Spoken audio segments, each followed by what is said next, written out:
sufrían de hepatitis. ¿Cuáles eran mis valores académicos y mi pureza académica? Yo no había creado nada, ni un solo trabajo en mi vida con mi trabajo.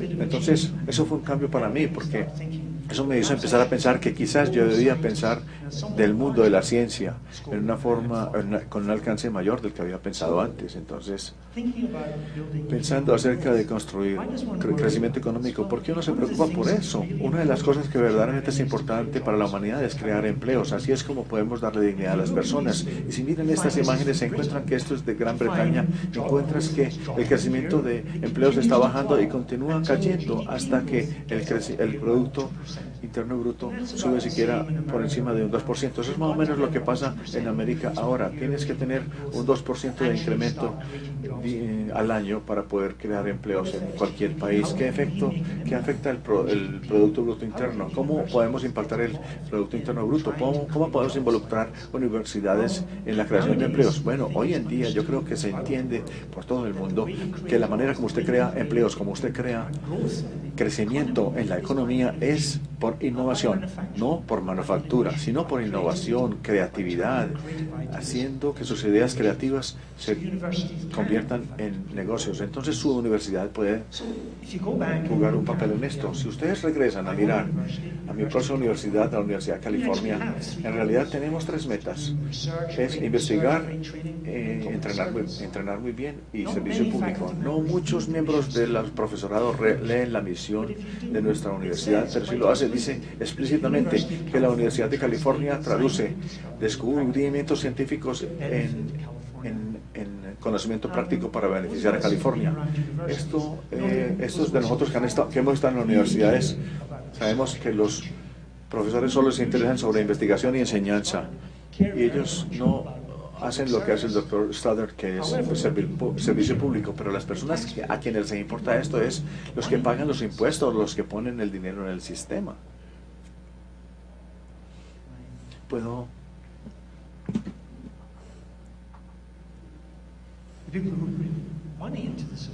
Las personas que ponen dinero al sistema no les importan los papeles y la ciencia y la naturaleza. A ellos les importa ver innovaciones saliendo de la universidad. Entonces miremos un poco al contrato social, cómo funciona, cómo nosotros funcionamos como científicos. Entonces recibimos un montón de dinero en nuestras investigaciones en la universidad. Las expectativas son que vamos a crear innovaciones que ellas van a pasar a través del sector privado y causan crecimiento económico, y eso produce impuestos para el gobierno, y como resultado el gobierno se siente bien en poner más dinero en la universidad. Ese es un contrato social que todos seguimos todo el tiempo. Entonces supóngase que se me haga una pregunta, que les haga una pregunta. ¿Poner más dinero en el sistema les da más innovación? Eso es muy importante, porque siempre le decimos al gobierno, denos más dinero para las universidades, para hacer mejor trabajo. Y miremos algunas cifras aquí. Si usted mira al área de San Francisco, recibimos más o menos como $2 billones de dinero para investigación de los federales. En el 2007, estos son los números acá. Me gusta mucho esta diapositiva y quiero que pongan atención a que la Universidad de San Francisco recibe más dinero que Stanford y que Berkeley. Uno tiene que ser un poquitico jingolístico con esto. Pero volviendo al punto, si usted mira 4 áreas en el país, Nueva York, San Francisco, Baltimore y Boston, cada uno de ellos recibe entre $2 billones al año más o menos en dinero para investigaciones y desarrollo del gobierno de los Estados Unidos. ¿Eso está convirtiéndose en innovación a la misma tasa? O si usted piensa en la innovación por la tasa de formación de nuevas empresas que representa aquí en azul, ven que hay una gran diferencia entre el área de San Francisco y el área de Baltimore. Esto es una diferencia de 20 veces en convertir dinero federal en innovación, medido por la producción de creación de empresas. Entonces, ¿cómo vamos a ir? Si estamos tratando de crear un área de innovación o ir al gobierno a pedirle dinero para nuestra investigación, tenemos que hacer algo para entender por qué esto sucede, por qué el dinero del gobierno no tiene una respuesta lineal. Esta es una respuesta en gran medida no lineal. Entonces, lo que quiero decir es un poco para el resto de esta presentación sobre lo que estamos haciendo en el área de San Francisco para asegurarnos de que las inversiones federales realmente producen innovaciones y beneficios para la sociedad. Entonces, su café es tan fuerte que me hace beber mucha agua. Entonces, la cuestión es cómo puede el gobierno, cómo podemos recibir más beneficios de los fondos que entrega el gobierno. Mi presentación va a ser sobre estos 4 temas, entonces, creando zonas de innovación, haciendo redes en el sector privado, promoviendo la innovación académica y identificando oportunidades. Hablemos de la primera. Esta es una imagen de San Francisco para aquellos que no han estado allí. Este es el área de la bahía, el puente Golden Gate. Este área en amarillo tiene como 150 hectáreas muy cerca del centro de San Francisco, pero solía ser un lugar de ferrocarriles porque San Francisco era un puerto con muchos barcos y todos los materiales iban por barco por la península. Ahora no hay más barcos y no se necesitan los trenes, y entonces este área estaba desperdiciada. Entonces la ciudad, por lo tanto, quería hacer un desarrollo aquí, como ustedes están tratando de hacer aquí, en estas partes de Medellín. Entonces, ¿cómo hacen eso entonces? Lo que nos dimos cuenta, la meta era convertir en este área tan bonita cerca al centro de la ciudad, con parques, universidades, áreas residenciales y negocios. Pero resultó que era más difícil de lo que es muy fácil. Los arquitectos dibujan sueños todo el tiempo. Para convertir esto en realidad era un gran reto. ¿Y por qué es un reto? Es un reto porque yo creo que 45 de los estados de los Estados Unidos están tratando de crear estas zonas de innovación alrededor de ellas. Si vas a China, hay 300 diferentes lugares donde hay parques de industria tratando de desarrollarse. En efecto, acá, si ven un poquitico en Shanghái solamente, en Shanghái es el mundo de parques industriales que están tratando de desarrollarse en la ciudad de Shanghái. Entonces, la competencia es feroz. Quien crea que pueda atraer a compañías para que vayan a su vecindario tiene que pensar mucho en la forma en que van a hacer esa atracción, porque lo que nosotros pensamos que podemos tener nosotros como ventaja comparativa en el área de Mission Bay en San Francisco.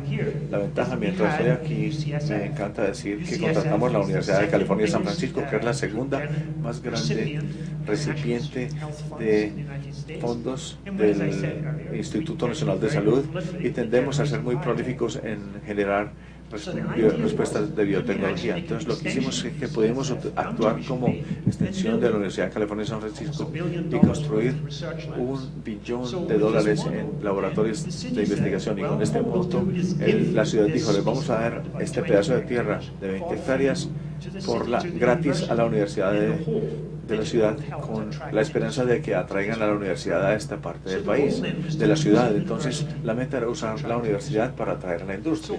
Entonces, eso fue la idea. Esta es la universidad a medida que la vamos construyendo en este lugar acá.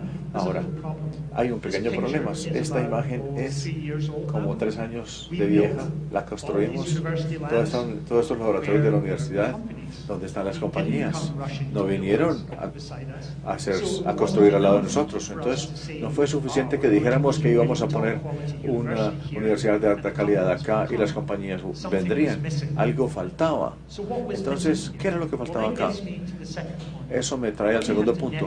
Tenemos que hacer un montaje de una red con el sector privado para que esto funcione. El concepto era que si tenemos una universidad y buen transporte, este es el edificio de Cancer, esto atraería al sector privado a estos edificios, y cuando usted tiene el sector privado de todas estas, vienen gentes a vivir al otro lado y a ver una comunidad muy agradable. Y esa sería la idea arquitectónica, pero la razón por la cual eso no estaba funcionando es porque, lo que usted verdaderamente necesita es un puenteo real entre el sector privado y la universidad. Estar cerca es bueno, pero no es suficiente. Hay que encontrar maneras de unir esas dos cosas. Una estructura de conciencia para hacer la conexión entre la universidad y el sector privado para que eso sea real. Entonces, aquí es donde puede hacerse varias cosas. QV3 es cuando apareció, es una de esas instituciones de innovación de ciencia creada por el Estado para ayudar a la economía de California. Había una competencia en el Estado de California, 4 ganadores, cada ganador recibió $100 millones para hacer sus edificios y nosotros fuimos los únicos ganadores en las ciencias de la vida o ciencias naturales y en innovación de ciencias. Somos la única institución en California con esta misión, con 3 universidades, la Universidad de San Francisco, Berkeley y la de Santa Cruz, y reportamos a 3 rectores y no a uno, pero no es tan difícil como puede parecer a ustedes. Yo hago ese reporte. Entonces, QV3 es una interfase de red. ¿Qué quiero decir con esto? Las universidades reciben fondos públicos y lo que nos gusta hacer generalmente es compartirlos en papeles de investigación. Y si queremos hacer beneficios públicos, en efecto, los servicios y los productos no vienen de las universidades, vienen del sector privado. Vienen de compañías que existen o compran acciones en nuevos países. Entonces, si ustedes quieren recibir servicio público de las universidades, tiene que haber alguna forma de interfase. Y eso es lo que QV3 hace. Entonces, ¿cómo haces tú esto? Bueno, lo que hicimos fue que regresamos a pensar qué pueden los centros de salud académicos hacer, qué hacen las escuelas médicas hacer. La idea es que tenemos clínicos y tenemos científicos básicos en los mismos edificios. Entonces los beneficios de ciencia van a ayudarle a los clinicistas. Es un concepto básico y agradable, pero este es Abraham Rexner de 1910 que hizo a quien se le ocurrió esta idea de centros de salud académicos y tiene más de 100 años esta idea, pero la mayoría de nosotros que hemos trabajado como yo, en centros de salud, sabemos que este modelo de científica básica, hablándole a los clinicistas, no funciona. No lo hacemos, vivimos en mundos diferentes, difícilmente hablamos el mismo idioma, entonces hay algo malo con este modelo. Entonces, ¿cuál es el mejor modelo de un centro académico de salud? ¿Quién hablan básicamente los científicos básicos? Hablan a personas en la industria de las ciencias naturales y sus ideas van a productos y servicios en el sector privado. Luego esas ideas van a los hospitales para evaluación y apreciación. Entonces, los centros académicos de salud no deben tener 2 piernas, sino 3 piernas. O sea, las ciencias básicas, el sector privado y los clinicistas. Entonces eso es lo que tratamos de desarrollar en Mission Bay y eso funcionó. Ahora que tenemos, Bayer va a abrir en enero, ahora tenemos estas otras compañías alrededor de acá, también tenemos muchos, esto no está completo, no es una lista completa, pero tenemos empresas de capital de ventura para abrir acá. Y estamos construyendo ahora un hospital de $1,5 billones. Entonces estamos creando este ecosistema de bioinnovación donde el sector privado está completamente entusiasmados en el sistema universitario. Son parte de nuestra vida y podemos ir a los laboratorios de los unos y los otros y utilizamos entre todos como comunidad los laboratorios. Ahora quiero hablar acerca de la próxima parte, cómo se promueve la innovación académica. La mayoría de ustedes que han estado alrededor de universidades saben que en realidad el profesorado puede ser grande, muy inventivo, pero no están tan interesados en que sus ideas salgan y meterse en negocios. Ellos no quieren hacer eso y realmente se mantienen lejos de eso. Prefieren quedarse en su laboratorio y buscando el conocimiento y estudiando a los humanos, pero no necesariamente tratando con ellos. Entonces lo que estamos tratando de hacer en QV3 es ensamblar lo que se llama un escritorio de ayuda innovadora. Este quizás no es uno de nuestros científicos, yo creo que es de Harvard, debe haber descubierto una nueva bacteria y se siente muy feliz. Entonces, a él le gustaría empezar una compañía con eso, entonces vendría a nosotros y nos preguntaría cuál será el mejor uso para mi invención, para qué la puedo usar. Hay una necesidad verdadera. Muchas veces viene gente con unos gizmos que descubrieron y resulta que no hay nada de aplicación para ello. ¿Quién me puede ayudar? No sé nada sobre la ley de patentes, no sé cómo empezar una empresa. ¿Quién me va a ayudar? Yo no soy un hombre de negocios. La mayoría de los científicos son terribles presidentes de compañías de negocios. Entonces los científicos no deben ser presidentes de empresas. ¿Quién puede ser? Si usted está en Genentech, ¿cómo puedes conseguir un Swansea para QB3? ¿Dónde puedo conseguir financiación? La financiación que necesito para iniciar una compañía. La financiación se vuelve muy distinta cuando tienes investigación básica, pero cuando quieres iniciar la compañía las cosas son distintas. Entonces, ¿dónde voy con esto? Entonces, algunas de nuestras funciones en el escritorio de ayuda es encontrar lo que tratamos de hacer para ayudar es encontrar las personas con grandes ideas, pero además de esos y mucho más desafiante es encontrar lo que necesita la sociedad. Encontramos entre que nuestros estudiantes y nuestro profesorado son ignorantes, desafortunadamente, de lo que la gente necesita. Pero cuando todo el mundo sabe que se necesita cura para el cáncer, pero como científicos básicos somos muy ignorantes más allá de ese punto.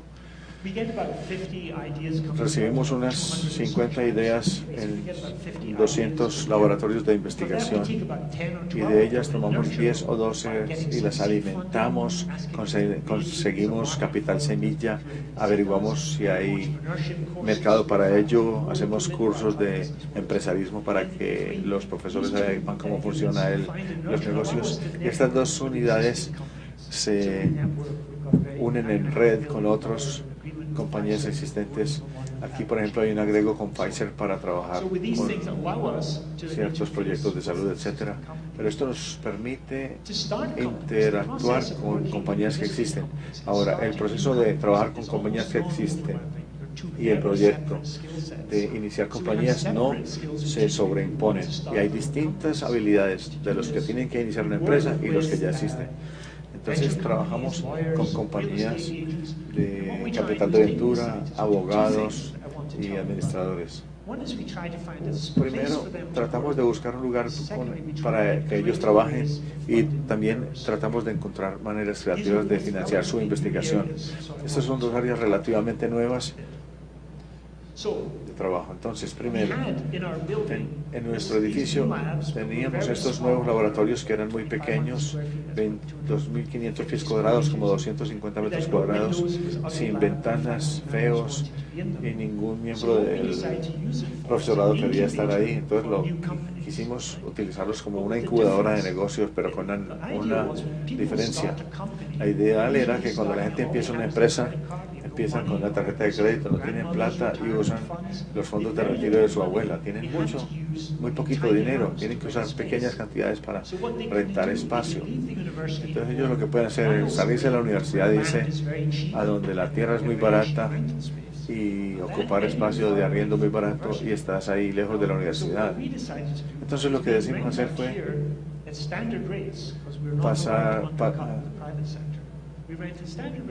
arrendamos a tasas estándar, pero arrendamos 150 o 200, o sea, 20 metros cuadrados para tener, espacio suficiente para tener un escritorio para que la gente no tenga una tasa de alquiler muy alta, para que puedan trabajar en la universidad con los beneficios de los recursos y la intelectualidad de la universidad a muy bajo costo por el área tan pequeña que les arriendan. También, mejor que nuestras expectativas, tenemos lo que se llama el garaje de QB3. O sea, esto iniciamos como hace 4 años. Los primeros 3 años agregamos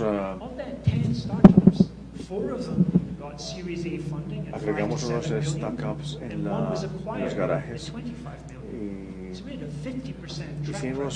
tenemos un récord de 50% de creación de empresas exitosas aquí, y como resultado de este éxito la gente quería expandir y meterse en esta clase de garajes que nosotros diseñamos. Entonces nos tocó expandirnos, y ahora en 4 años hemos crecido en la formación de 35 compañías en nuestras incubadoras. Esto no ha sido subsidiado, no hay dinero, todos pagan arriendo en el espacio, pero ha sido increíblemente exitoso la manera como recibimos preguntas de personas que quieren venir al incubador, o sea, la incubadora se nos creció. Les hemos mostrado a las otras universidades cómo se hacen estas incubadoras, que es lo que nos ha dado resultado, y inclusive ya estamos por fuera de nuestro espacio porque no cabemos. Tratamos entonces de justificarles a la legislatura de California lo que estamos haciendo para la economía de California. Esto es algo que todos los políticos pueden entender. Iniciar nuevas compañías, iniciando nuevos negocios es algo que a todos los políticos les gusta. Entonces le ayuda mucho mostrar a usted que usted está mejorando la economía por todas esas iniciaciones. Otra cosa que hicimos que fue muy nuevo. Recuerden que dije que 10 compañías y que 5 de ellas tuvieron grandes éxitos financieros. Quizás podemos iniciar un mecanismo para financiar QV3 tomando ventaja de la innovación de nuestro personal. Entonces creamos nuestro propio fondo de Ventura, de fondo mutuo de capital de Ventura. Lo que hicimos es ofreciendo que podemos crear muy exitosa ciencia y excelente ciencia. Y nosotros sabemos hacer eso. Lo que no sabemos es qué es lo que es bueno para negocios.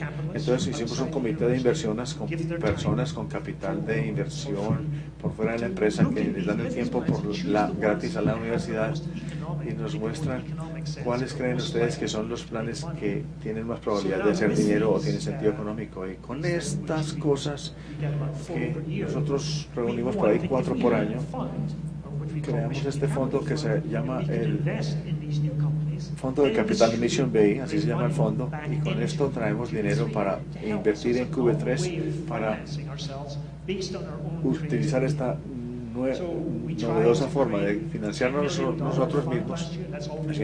Tratamos de crear un fondo de 10 millones el año pasado por la tasa de creación de empresas, pero el año pasado fue muy difícil para recoger dinero. Afortunadamente logramos llegar a 11 millones, conseguimos entonces, tenemos 11 socios limitados en nuestro fondo. Déjenme decirles, además de ser un profesor, soy un socio de Mission Bay Capital, sin conflicto de interés porque yo no recibo un solo centavo. Dice en el contrato, no puedo ganar nada por ser administrador de Mission Bay Capital, porque si usted no recibe dinero de esos fondos que se recogen, nadie se va a preocupar y todo el dinero vuelve a QV3.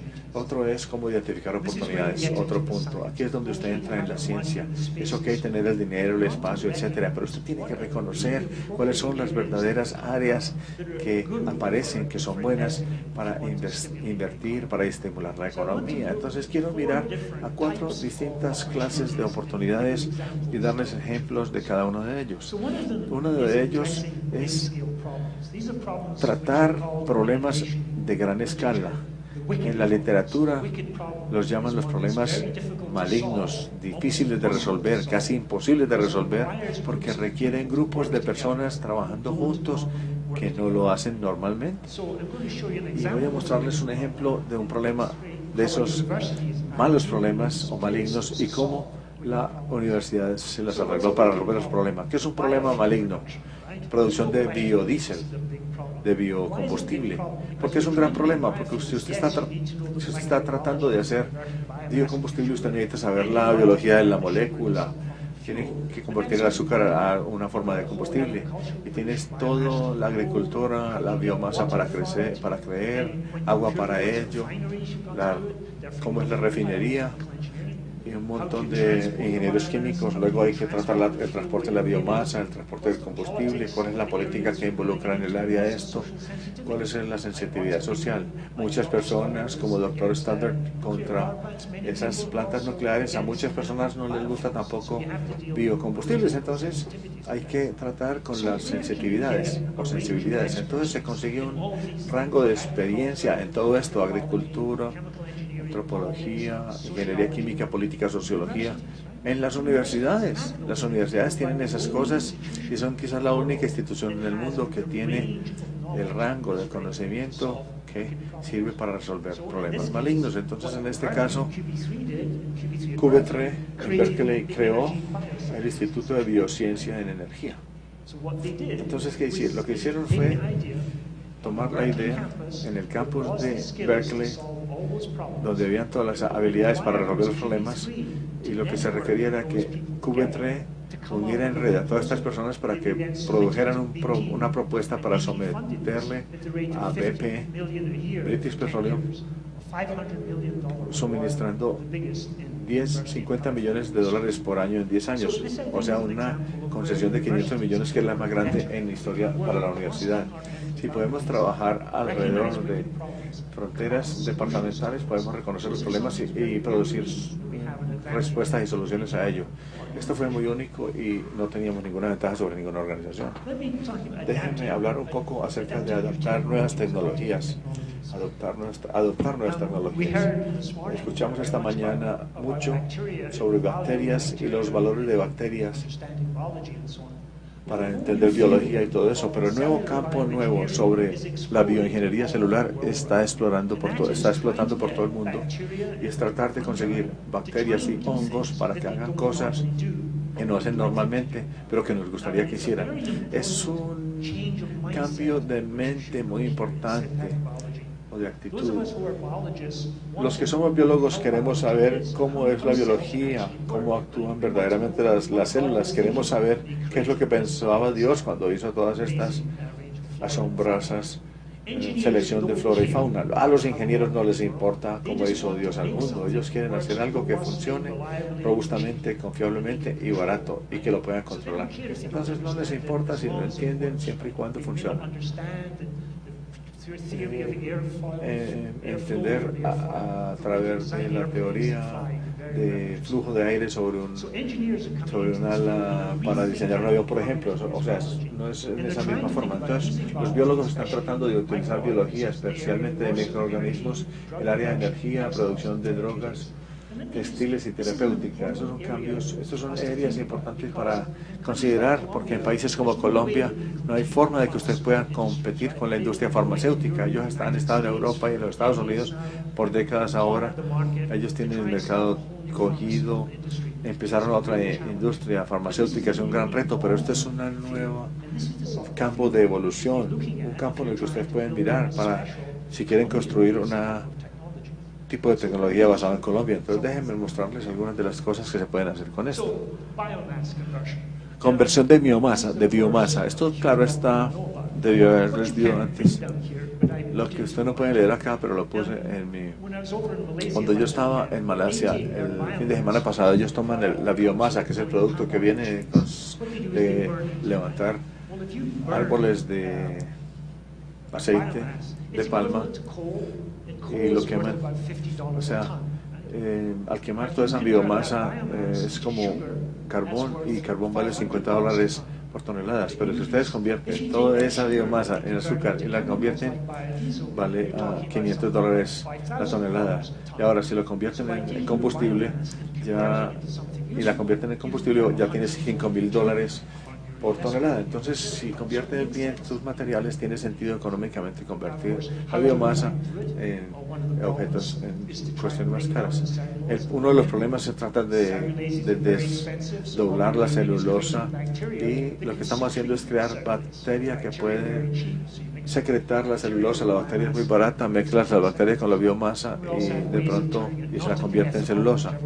Y también hablamos de no convertir en etanol, sino en biodiesel la biomasa, pero sabemos que eso es muy malo. Pero en efecto hay más valor en pensar en usar biología sintética para hacer fármacos. Entonces aquí hay un ejemplo viejo, pero que se adapta en otros laboratorios. La droga más la más importante droga antimalaria se utiliza en una levadura para producir artemisa. Para hacer un montón de ingeniería han podido producir levadura que puede producir 30 gramos por litro de artemisa, que es la droga contra la malaria, utilizando microorganismos.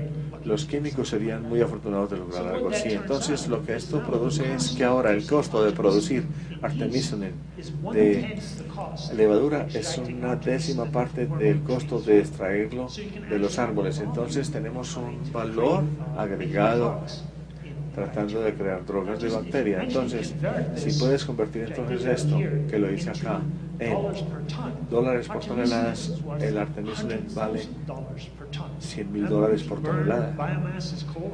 Recuerden que si quemas la biomasa como carbones, $30 a $50 por tonelada, puedes transformar tu biomasa en moléculas complejas y sacas dinero. Pero no solamente hablemos de la industria farmacéutica, también hablemos de producción de seda de arañas de bacteria. ¿Por qué querrías hacer esto? Bueno, en esencia puedes reemplazar la industria textil con la industria de la fermentación. Entonces, cuando tengas campos puedes hacer entonces textiles. La seda de arañas es 10 veces más fuerte que la seda del gusano de seda y se puede utilizar, por ejemplo, y se usa, por ejemplo, para armaduras de cuerpo, antibalas. Se pueden conseguir, podemos sacar los genes de las arañas y ponérselo a ciertas bacterias para que hagan seda. Entonces hay mucho potencial en este campo de bioingeniería celular que está apenas iniciando.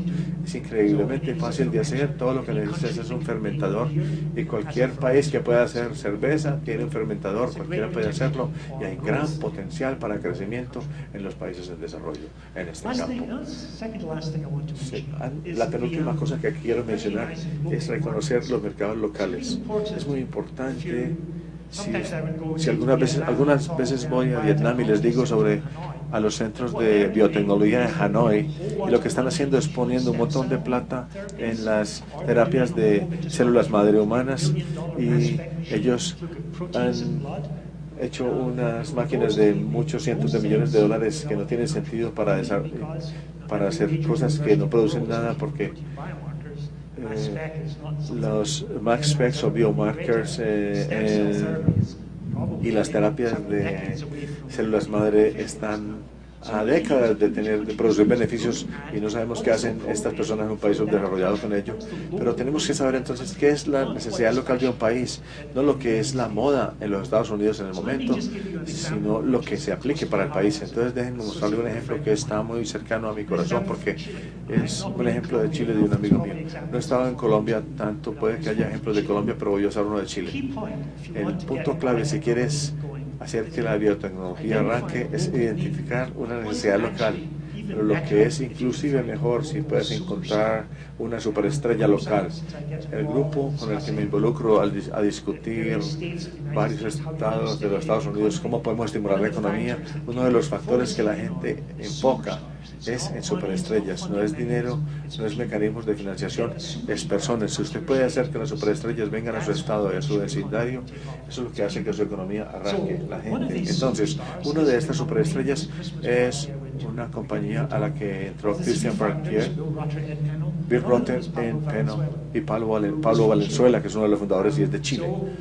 Entonces él hizo cientos de millones de estar en Cairón, la compañía de biotecnología, y luego volvió a Chile. Y cuando llegó a Chile, no se relajó en su hacienda a tomar vino rojo.